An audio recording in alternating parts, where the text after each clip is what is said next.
So we will be making a baked Béchamel mac and cheese using the recipe, or alteration of the recipe we did in class earlier this year. So we will be making a roux out of equal parts butter and flour. We will obviously be boiling off pasta. We used cavatappi. It's a pasta I enjoy. This is cheddar for our sauce, and then milk for the rest of the bechamel. So, as well as onion powder, granulated garlic, a little bit of ground nutmeg, and salt, of course. We get the pasta in. It's going to cook for about 10 to 12 minutes. So we'll get a timer going as soon as it begins. I'm going to get a metal spoon to stir it with. It really doesn't matter which kind. So we'll get the timer going right now for 10 minutes. And as this boils, we're going to get started on our sauce. So for the technique we're going to heat up the milk alongside our roux, because that allows for the easiest combination of things. So we get our milk on the stove. We let it simmer. We don't want the heat too high, just enough to get it, warm. And we can stir it occasionally. Once we start seeing the bubbles, we know we're good. And then for the roux is equal parts butter and equal parts flour. This acts as a thickening agent. But the trick with the roux is a metal spoon or a metal whisk will stir up bits of metal from the pot. We don't want that, because then it turns your roux gray. What instead we want to do is use a wooden spoon. The butter will come out. Drop the butter into the pot. Turn down the heat just a little bit. Let it start melting. We don't want it to brown at all, because we want a very blonde roux rather than a tan roux. We're not making a gravy or anything like that. We're making a pretty white sauce. We want it to be relatively white. So as the butter begins to melt, what we're going to do is we're going to add in the flour. We're going to mix it a lot. We want that to stay mixing. Make sure we keep an eye on our mac and cheese. We don't want any lumps in it. So what we're going to do is we're going to add a lot. And in traditional bechamel, they do, I think it's called a fluted onion, where you put it in there, you put cloves in it, you cut it in a certain way. We're not doing that. We're just going to use some of the powders, because it's really a lot of work. I kind of don't want to do. So as this butter starts melting, we add in our flour now. So now we have equal parts of both 3 ounces of butter, 3 ounces of flour. We just stir it up. This is a basis of almost everything in cooking. A roux, cornstarch slurry, anything that can thicken up sauces. This is exactly what you want.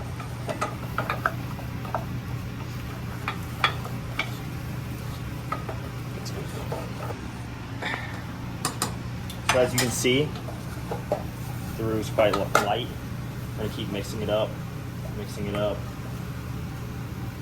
until we get it. We're going to crank up the heat on this milk just a little bit. We want that simmer to come, and then we're going to do a technique that is a little difficult, especially with one person, but we're going to get it done. And that's where I'm going to add in increments a third of the milk at a time, and whisk it as fast as I can, as hard as I can, until it's nice and good.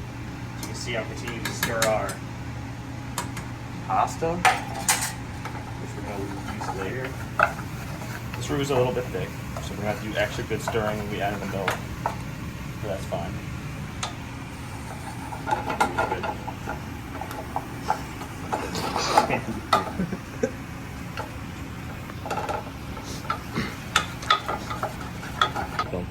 So for this, you want once you start smelling like it's a nutty or toast, like you're making toast, kind of a nutty aroma from the roux, that's when you know it's time to lower the heat on it, and then you're going to start adding in your milk. But our milk needs to get a little hotter.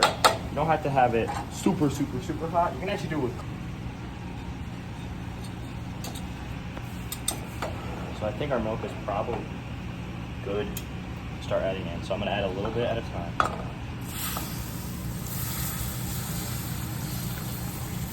I'm going to whisk as hard as fast as I can. As you see, so it starts looking like cookie dough, cookie batter. That's the first part. It's like that first third. Look at it. It's like looks like dough. Pretty weird looking, right?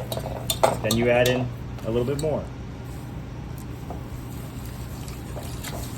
Keep whisking though, keep whisking.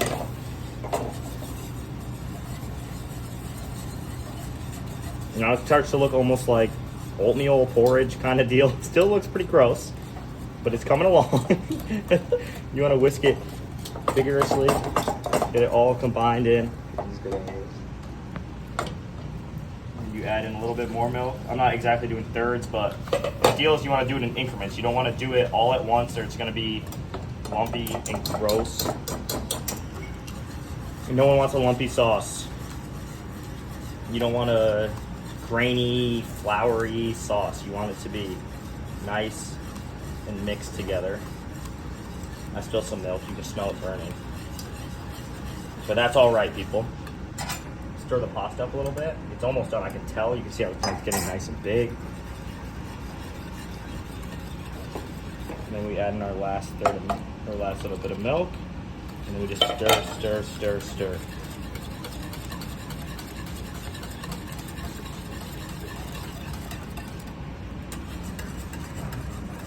We're gonna raise the heat back up because we want the sauce to actually come to a boil before we're gonna let it simmer again, because that'll give us our good consistency we're looking for.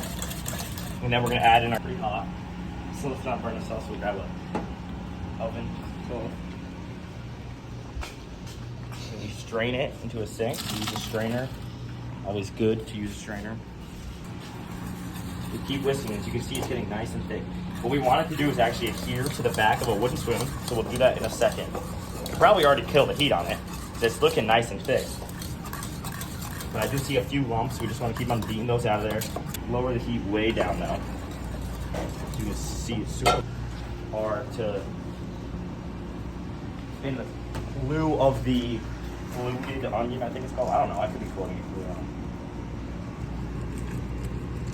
And then if you want to do pepper, you should use white pepper, so you keep the sauce nice and white. A little bit of nutmeg. And you know, everything needs a little salt, but we also have to think our pasta is going to be salty and that cheese is going to be salty. So we don't want to add too much. Nice, beautiful, thick. Like, look at that. That is what I'm freaking talking about right there, people. Look at that, man. It looks amazing. Profound. Yeah, it's got baked mac and cheese. So we're going to take some of this cheese, put it on top of the mac and cheese after we're done. We're going to do it. So I'm gonna add in a lot. And now, to be honest, I'm kind of ad-libbing on this project a little bit. Do you have a baking dish we could use? You see how it's starting to get that nice cheesy color?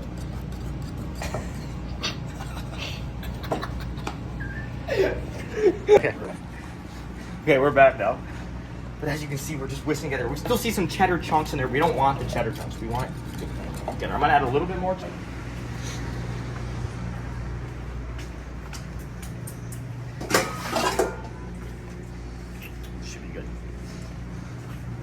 So we have our pasta strained. That's a lot of cheese, a sauce for the pasta. We throw it in like that. Oh,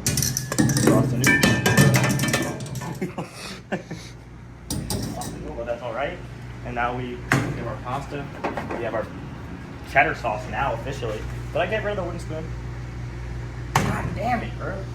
Add some in here. You could do this right in the baking dish, but not in my cup of tea. You just mix it up. Wow, look at that, bro. Well, as we cook the pasta a little bit underdone. It's done, but it's not mushy yet. So what we want to do is when it bakes in this sauce, it's gonna get a little more done. Whoa, splatter a little on the camera, remember, good. It's gonna get a little more done. And then it's gonna be truly a dish.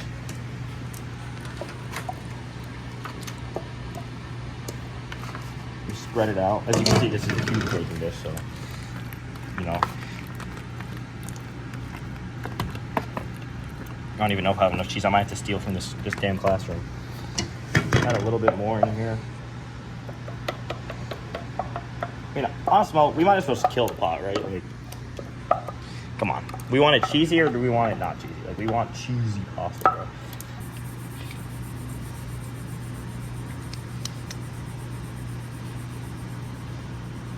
It could be, my idea was a smaller baking dish, but we didn't have access to that. So now We take this. You can put breadcrumbs on here, whatever. Almost caught me lacking. God damn. Difficulty. Throw it on a baking sheet into the oven. You're gonna eyeball it really, you know, maybe 5 minutes. Want to rotate it. The oven stopped making sounds. I was scared. It's at 350. We got a light, and then you know, in 5 minutes time from now, we'll probably have a delicious baked mac and cheese. God damn it! You see all the dishes I just did here? Olive. Oh man. Put them on backwards. Oh yeah. Oh my lord. I'm out of butter.